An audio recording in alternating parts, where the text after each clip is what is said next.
लेकिन मैं इसमें क्या कर सकती हूँ? भगवान ने मुझे बेटी ही दी।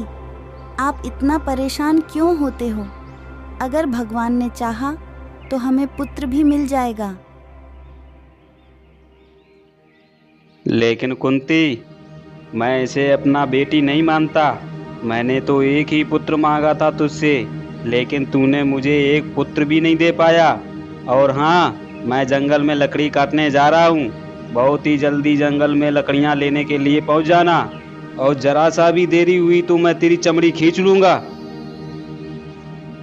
इतना कहकर जीवन अपने पत्नी पर चिल्लाने लगता है। बेचारी जीवन की पत्नी चुपचाप खड़ी होकर बातें सुनती रहती है। नहीं, आप चलिए, लकड़ियाँ लेने के लिए मैं तुम्हारे पीछे पीछे आती हूँ। जीवन इतना सुनकर कुल्हाड़ी उठाता है और जंगल की ओर निकल पड़ता है।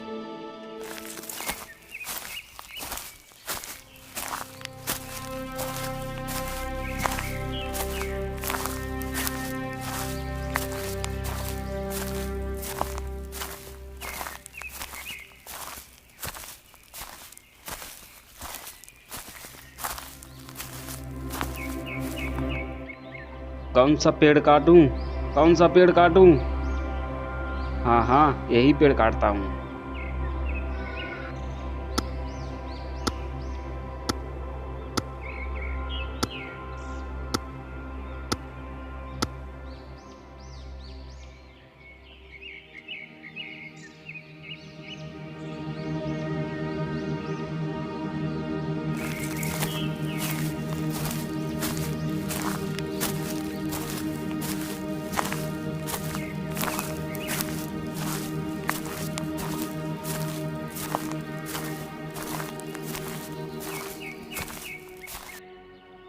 आ गई महारानी जी।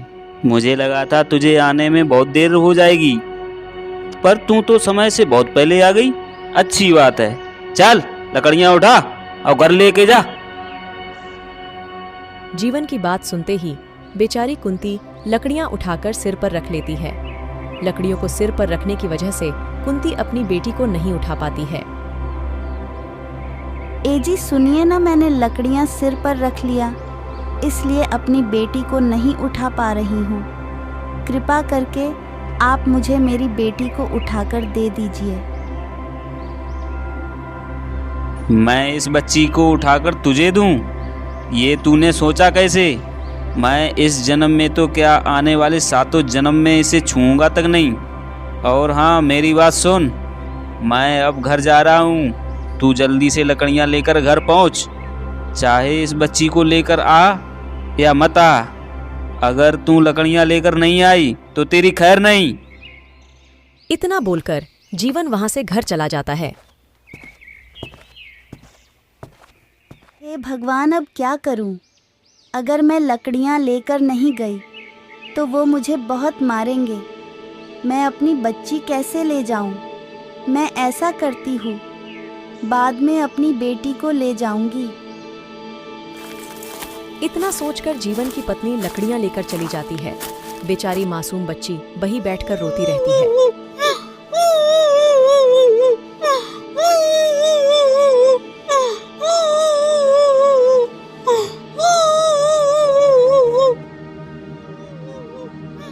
तभी गाय वहां पर चढ़ते चढ़ते पहुंच जाती है।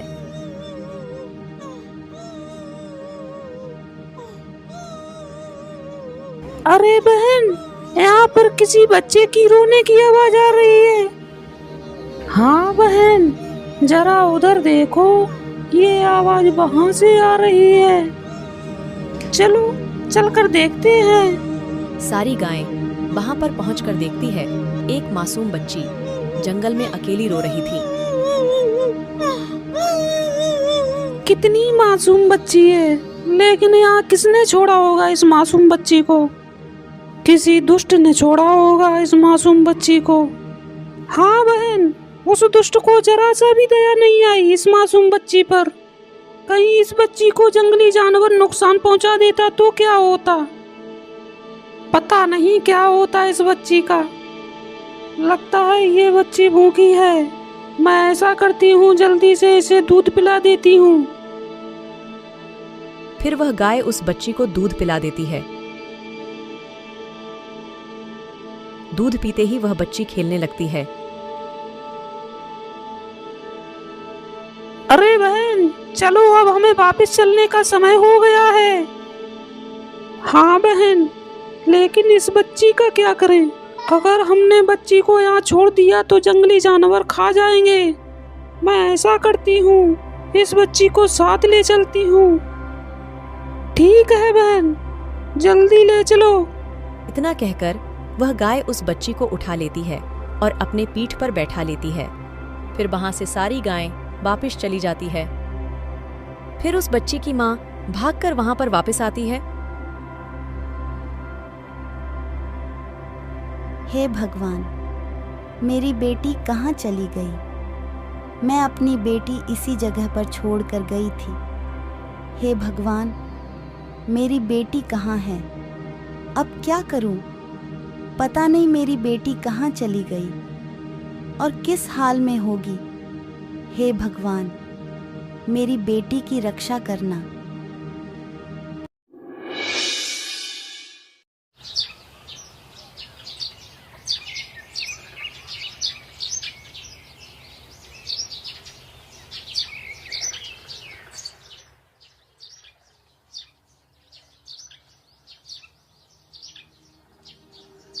अरे बहन, इस बच्ची को देखभाल कैसे करें? अगर कोई जंगली जानवर इस बच्ची को नुकसान न पहुंचा दे, मुझे डर लगता है। नहीं बहन, अब हमारी बच्ची है, हम सब इसकी रक्षा करेंगे। उसी दिन से सारी गाय उसे बच्ची की देखभाल करने लगती है। सारी गायें जहाँ जाती तो उसे बच्ची को साथ में ले जाती थी। धीरे धीरे समय बीतता गया। वह बच्ची उन गायों को अपनी माँ समझने लगती थी।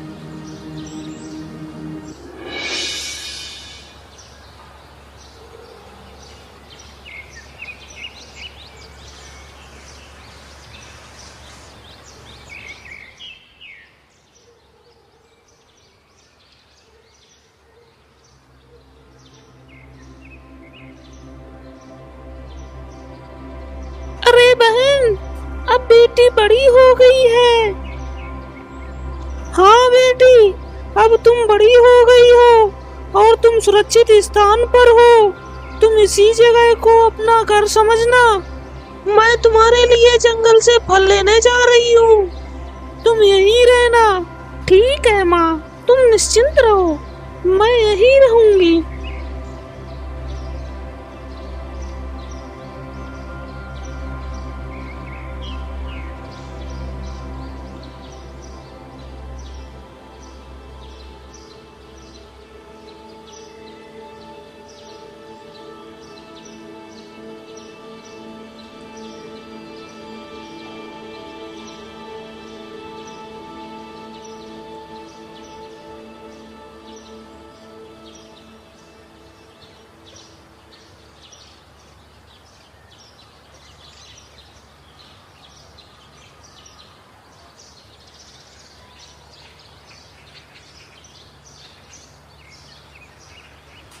वाह, ये जंगल तो बहुत सुंदर है। ठंडी ठंडी हवा भी चल रही है। कितना सुहावना मौसम है। जी करता है मैं यहीं बैठकर इस सुंदरता को देखती रहूं। मैं ऐसा करती हूँ, थोड़ी देर और बैठ लेती हूँ, फिर उसके बाद मैं घर चली जाऊंगी।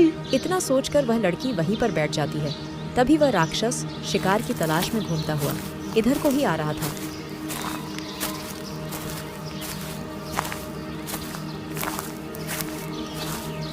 ओहो, आज तो जंगल में घूमते घूमते थक चुका हूँ। कोई शिकार नजर ही नहीं आ रहा है। लगता है आज मुझे भूखा ही रहना पड़ेगा। ऐसा करता हूँ, थोड़ी देर और जंगल में घूम लेता हूँ। वह राक्षस घूमते घूमते उस बच्ची के पास पहुंच ही जाता है। अरे, ये कौन है? इसका बहुत नरम मांस है। लगता है कोई शानी बच्ची है, लेकिन इस घने जंगल में क्या कर रही है? तभी राक्षस उस बच्ची के पास दबे पांव चुपचाप जाता है तभी पेड़ पर बैठे पक्षी उस राक्षस पर चिल्लाने लगते हैं। बेटी, बेटी भागो।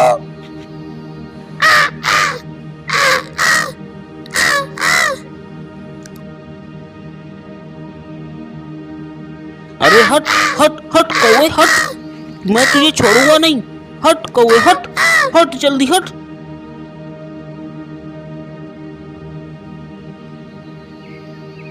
अरे इतनी जल्दी वह लड़की कहाँ गायब हो गई? मुझे लगता है वह इंसानी बच्ची इस गुफा में चली गई होगी। वह राक्षस जल्दी गुफा में चला जाता है।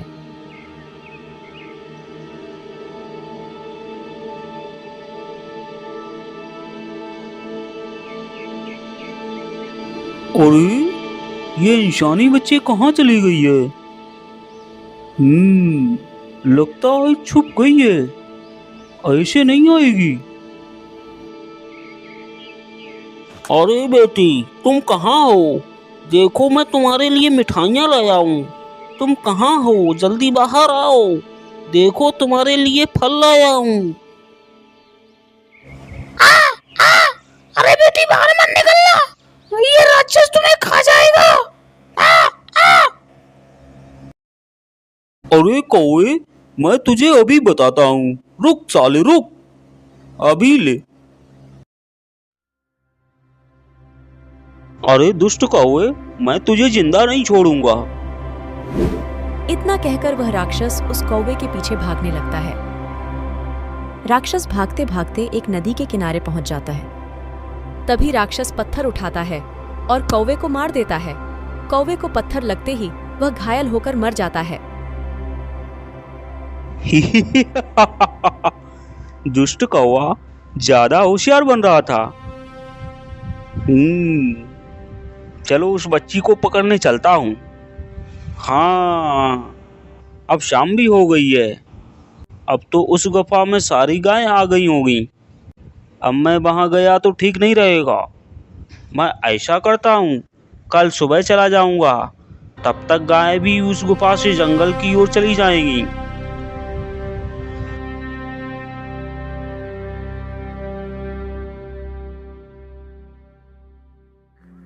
अरे बहन, मुझे लगता है यहाँ कोई आया है। ये तो वही राक्षस के पैर के निशान है, कुछ दिन पहले मार भगाया था। अरे बहन, कहीं मेरी बेटी को नुकसान नहीं पहुंचाया होगा। पता नहीं मेरी बेटी कैसी होगी। फिर वह सारी गाय उस गुफा के अंदर चली जाती है।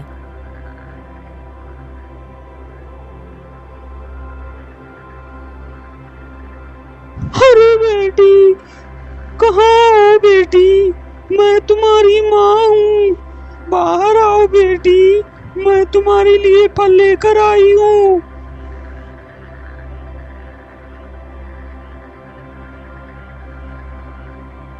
वह बच्ची अपनी माँ की आवाज सुनती है और भागकर उस गाय से लिपटकर रोने लगती है। अरे बेटी, चुप हो जाओ, तुम क्यों रो रही हो? अब मैं आ गई हूँ।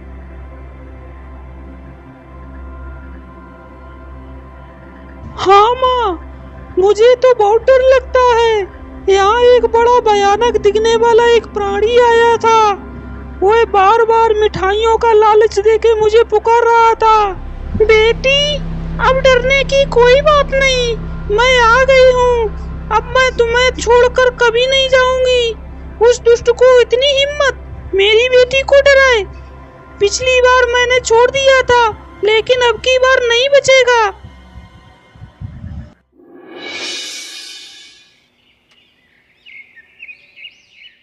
अगले दिन सारी गाय कहीं नहीं गई। सारी गाय उसी गुफा में चुप गई और उस राक्षस का इंतजार करने लगी थी। थोड़ी देर बाद वह राक्षस उसी गुफा में बच्ची के पास जाने लगता है।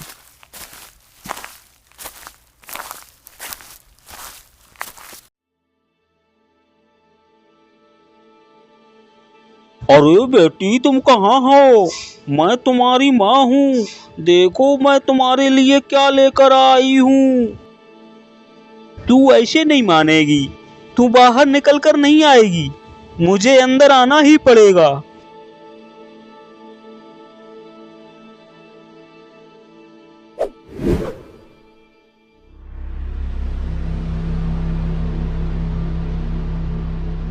अरे बेटी तुम कहाँ हो?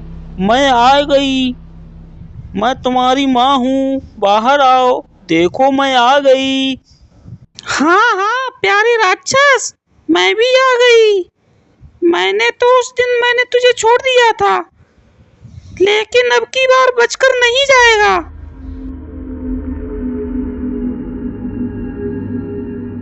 अरे अरे, यहाँ कैसे? तुम तो जंगल में घास चरने गई थी, फिर यहाँ कैसे आ गई? अब मैं तुझे अच्छे से बताती हूँ। तभी सारी गाय उस राक्षस पर टूट पड़ती है। अरे अरे गौ माता, मुझे छोड़ दो, अब नहीं आऊंगा। मुझे छोड़ दो माता। मुझे छोड़ दो, मुझे छोड़ दो गौ माता। आ आ आ आ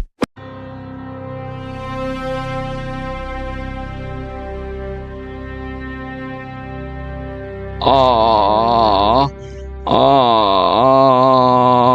मैं तो मर ही गया। आ इतना कहकर वह राक्षस वहां से भाग जाता है।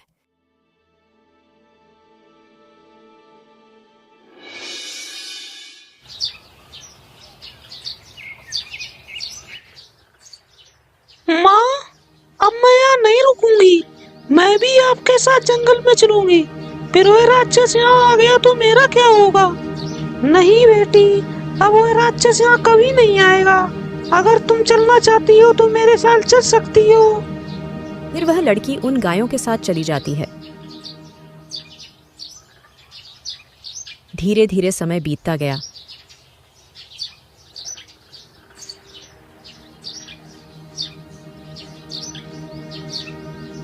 अब वह बच्ची सुंदर कन्या बन जाती है।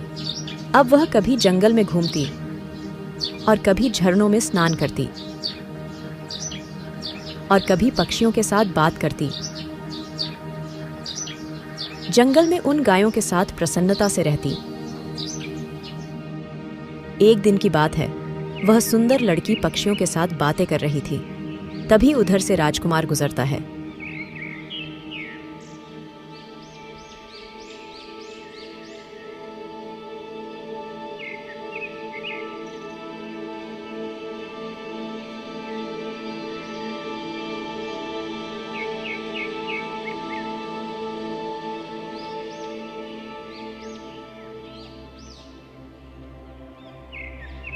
अरे वाह, ये लड़की कौन है?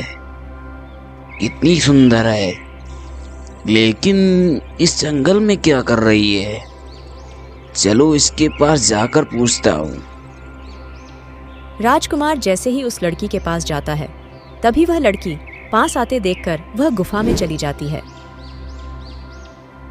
अरे इसे क्या हुआ? मुझे देखकर भाग क्यों गई? बेचारा राजकुमार उदास होकर वहां से चला जाता है।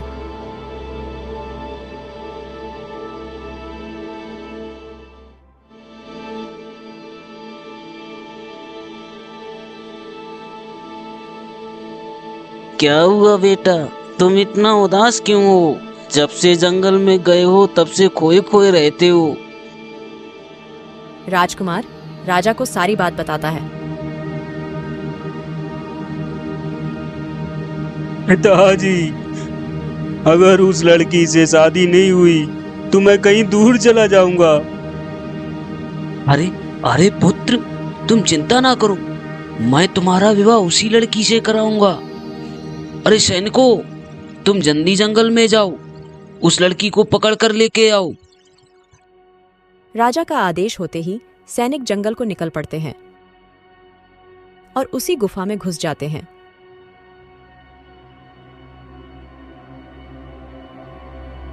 अरे ओ लड़की, तुम हमारे साथ चलो, तुम्हें महाराज ने बुलाया है। अरे तुम कौन हो? मैं तुम्हें नहीं जानती, इसलिए आपके साथ नहीं जा सकती। अरे भाई, लगता है ऐसे नहीं मानेगी। चलो इसको बंदी बनाकर ले चलते हैं।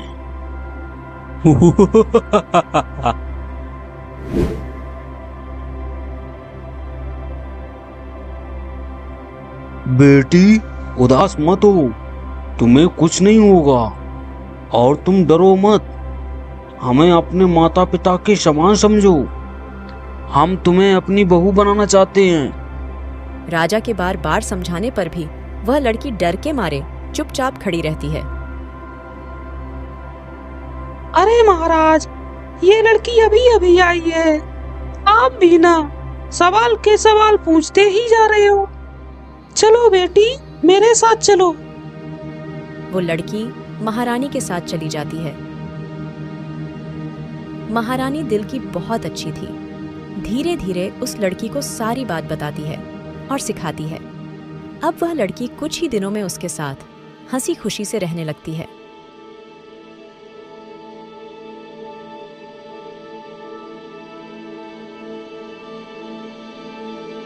अरे बेटी, अब तुम भली बात जान और समझ चुकी हो। अब तुम्हारा विवाह अपने बेटे राजकुमार से कराना चाहती हूँ, पर तुम्हारी क्या राय है बेटी? माँ, आप जैसा कहो मैं वैसा करूँगी। फिर उस लड़की का विवाह खूब धूमधाम से करा दिया जाता है। एक दिन वह लड़की उन गायों की याद आने पर रोने लगती है। तभी वहां पर राजकुमार आ जाता है।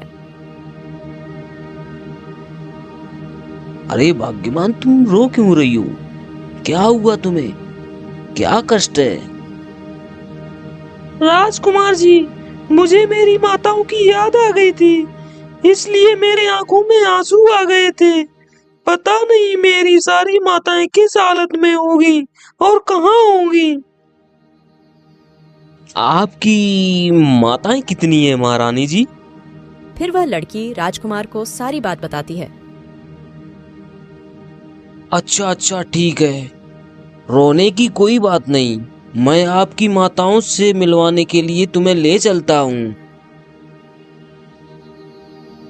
राजकुमार अपने रथ पर बैठाता है और जंगल की ओर चल देता है।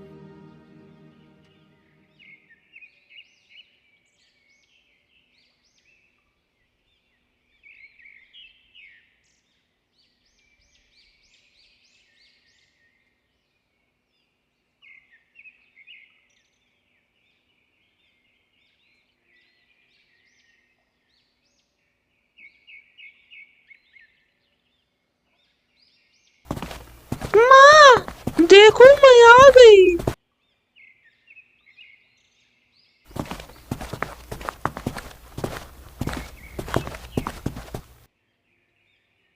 मुझे छोड़कर कहाँ चली गई थी? मैंने तुम्हें कहाँ कहाँ नहीं ढूंढा, तुम्हारे बिना रहा नहीं गया। माँ राजकुमार के साथ चली गई थी। राजकुमार ने मेरे साथ विवाह किया है, ये मेरे पति हैं। बेटी, तुमने विवाह करके बहुत अच्छा किया। ये बात सुनकर मुझे शांति मिल गई। जा बेटी, तुम अपने पति के साथ हमेशा खुश रहना। बेटी, मैं ईश्वर से प्रार्थना करती हूँ तुम्हें संसार की सारी खुशियाँ मिले। फिर वह दोनों ये बात सुनकर वहां से अपने घर की ओर चले जाते हैं।